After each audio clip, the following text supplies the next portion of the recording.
안녕하세요. 입시고수 간절히 원남입니다. 오늘은 고등학교에서 내신을 어떻게 준비해야 되는지 내신 대비 전략에 대해서 안내해 드리도록 하겠습니다. 가장 중요한 것은 수업 시간에 집중하는 것입니다. 수업에 사용된 교과서와 교재를 완벽하게 암기를 하는 것이 기본이고요. 이것을 완벽하게 암기하는 것은 두세 번 정도 교과서나 교재를 완벽하게 외워서 어떠한 부분의 설명도 완벽하게 할 수 있을 정도로 대비를 하셔야 하는 것입니다. 그리고 또 중요한 것은요. 보통 한 학년에 과목별로 교과 선생님이 두세 분 정도 나누어서 수업을 하시기 때문에 다른 교과 선생님의, 다른 반의 선생님의 수업 시간에 포인트를 비교해서 정리하는 것이 중요하다고 하겠습니다.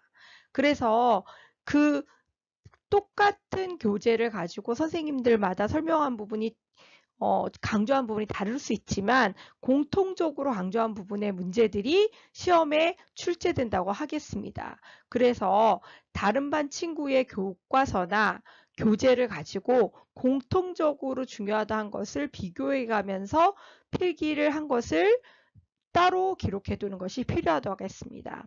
그리고 또 이 모든 것이 암기가 되었다면 관련 평가 문제집이나 아니면 자습서에 있는 문제를 통해서 개념이 어떤 부분이 잘 정리가 되었고 안 되었는지 점검하는 것이 필요하다고 하겠습니다. 자, 수업 시간에 활용된 내용을 완벽하게 이해하고 암기를 하시고요. 수업 때 선생님의 중요 포인트를 안내하시게 되는데 그것을 잘 필기했다가 이 부분을 총정리하면서 완벽하게 암기하시고 또 문제풀이를 통해서 어떤 부분이 부족한지 점검을 하셔야 한다고 하겠습니다. 무엇보다 중요한 것은요. 학교별로 내신의 난이도가 다르기 때문에 교과서나 수업 시간에 한 내용들만 나오는 학교에서는 이 부분을 좀 더 집중을 하셔야 하고요. 만약에 조금 더 어려운 문제집이나 아니면 모의고사 고득점에 해당하는 문제들이 나온다거나 아니면 교과서 외 주문이 나온다던가 그러한 일단은 그 출제 경향을 분석한 다음에 대비하는 것이 중요하다고 하겠습니다. 물론 이러한 출제 경향도 선생님들께서 수업을 하시면서 조금씩 언급을 하기 때문에 수업 시간에 선생님이 말씀하시는 한자 한자 하나를 놓치지 않는 것이 중요하다고 하겠습니다. 그러면 문제풀이를 할 때는요. 난이도별로 점점점 업그레이드를 하면서 풀어야 하는데요. 첫 번째 일단 교과서 위주 그리고 또 이 교과서의 개념이나 암기해야 되는 과정을 완벽하게 했다면 개념서를 풀고요. 그 다음에 관련되어 있는 문제집, 교과서 또는 출판사에서 나온 문제집들이 있습니다. 아니면 작년에 학교에서 출제했던 그 원안지를 구해서 푸는 것도 좋고요. 아니면 조금 더 학원에서 이 교과서나 교재와 관련된 문제를 만드는 경우도 있습니다. 그런 것들을 일단 풀어보시고요. 그 다음에 난이도별 문제집을 풀어보시는 것이 중요하다고 하겠습니다. 물론 배우는 과목이 많고 해야 될 일이 많은 상황에서 이러한 과정을 다 거치는 것이 쉽지 않겠지만 반드시 내가 개념을 익혔다면 이 개념을 응용할 수 있는 어떤 문제를 통해서 어떠한 부분의 개념이 구멍이 났는지 점검하는 과정이 필요하다고 하겠습니다. 그리고 교과 시간에 사용된 문제집을 활용하셔야 되는데요. 수능 특강이라든가 올림푸스라든가 아니면 선생님께서 따로 지정한 문제집이 있다면 여기에 있는 문제들을 충분히 활용을 하셔야 합니다. 그래서 여기에서 난이도가 조금 내신이 낮은 학교들은 숫자만 좀 바꿔서 내거나 아니면 난이도가 어려운 학교 같은 경우에는 조금 더 훨씬 더 응용한 문제들을 변형해서 내기도 하십니다. 그래서 우리 학교 선생님들의 출제 경향이나 수업 시간에 선생님께서 난이도가 어느 정도 될 것이라고 언급하시는 부분이 있다면 아니면 다른 반에서 다른 그 동일한 교과의 선생님께서 언급한 부분을 정보를 얻으셔서 준비를 하셔야 한다고 하겠습니다. 그리고 선생님이 수업 시간에 풀어준 스타일의 난이도의 문제를 접근하셔야 되는데요.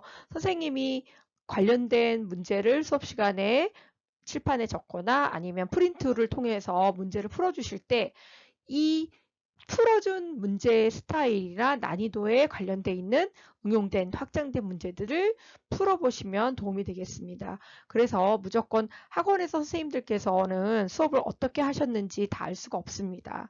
그렇기 때문에 교과에서 선생님이 언급한 부분들을 확장하고 심화해가고 다져가는 과정을 내신 대비해서는 꼭 하셔야 한다는 것을 꼭 이해하셨으면 좋겠습니다. 그래서 교과내 활용된 문제집과 난이도의 문제를 접근하셔야 되고요. 일단은 개념을 탄탄하게 한 후에 문풀로서 난이도를 점점점 업그레이드 한다고 하시면 좋겠습니다. 그 다음 최근에는 코로나 때문에 온라인 수업을 하고 있는데요. 이 온라인 수업을 학생들이 간과하는 경우가 많습니다. 하지만 거의 격주로 지금 학교를 가고 있기 때문에 온라인 수업도 이 출제 안에 들어가 있다는 것을 꼭 알고 계셔야 합니다. 그래서 오히려 온라인 수업을 열심히 들었는지 안 들었는지에 대한 척도를 주기 위해서 일부러 온라인에서 언급하셨던 내용을 출제로 나오는 경향이 있습니다. 그렇기 때문에 온라인 수업 내용을 완벽하게 체크하셔야 되고요. 필기해 놓은 부분들을 또 상위권 친구들과 비교를 해가면서 내가 놓친 부분이 있는지 꼭 점검을 하셔야 하겠습니다.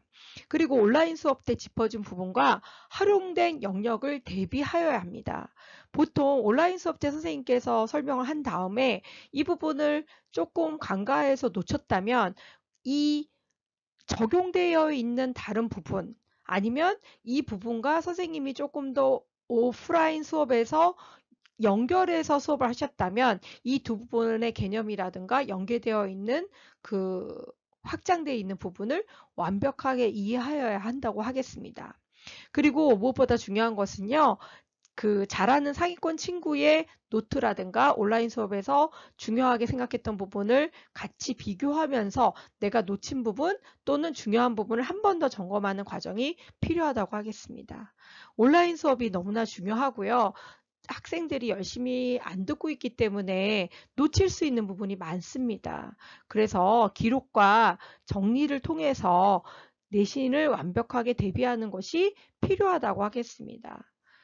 최근에 작년 같은 경우에는 온라인 수업 내용을 놓쳐서 내신에서 점수를 많이 깎여서 등급이 깎인 친구들도 있었기 때문에 이 온라인 수업의 중요성을 꼭 인지하여 주시면 좋겠습니다. 내신 대비를 하면서 또 중요한 것은 출제 경향을 파악하셔야 합니다. 작년 학교 문제를 일단 한번 풀어보는 건 기본이고요. 이 작년 원안지 같은 경우에는 도서관이나 홈페이지에 올려두는 경우도 있습니다. 그렇기 때문에 꼭 작년 기출문제를 풀어보셔야 되고요. 그리고 선배나 학원에서 우리 학교의 출제 경향에 대한 정보를 얻으시면 좋겠습니다. 그래서 이 내신이 어떤 식으로 대비를 하는 것이 성공적인지 반드시 출제 경향을 꼭 알아야 되는 것이 내신 잘 나오는 비법의 1번입니다.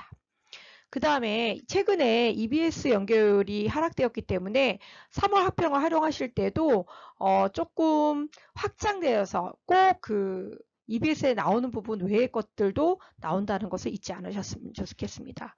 자, 내신을 위해서는 컨닝을 제외한 모든 방법과 정보를 얻어서 활용하셔야 되고요. 교과 멘토링을 활용하면서 내가 아는 것을 한 번 더 친구에게 설명할 때 훨씬 더 나한테 정확하게 명확하게 이해된다는 것을 기회로서 이런 멘토링을 통해서 기회를 얻으시면 좋을 것 같습니다. 그 무엇보다 중요한 것은요. 교과 선생님과의 질의응답을 활용하셔서 이번에 중요한 포인트가 무엇인지 선생님께 끊임없이 질문하고 답을 얻는 것이 중요하다고 하겠습니다. 오늘은 내신 대비 방법에 대해서 얘기를 해봤는데요. 대부분 수업 시간에 했던 것들보다는 문제풀이부터 하거나 아니면은 학원에서 선생님이 대비해 주시는 것들을 먼저 하는 경우가 많습니다. 1번은 일단 교과 수업 시간에 활용된 교과서와 교재를 중심으로 하는 것입니다. 암기를 한 다음에 문제풀이를 하셔야 되는데요. 문제풀이만 했다가는 개념을 놓치는 경우가 많습니다. 이 부분을 확실하게 하셔서 내신을 잘 받는 그날까지 간절히 원함이 응원하겠습니다. 구독과 좋아요 부탁드리고요. 다음에 또 좋은 아이템으로 돌아오겠습니다. 감사합니다.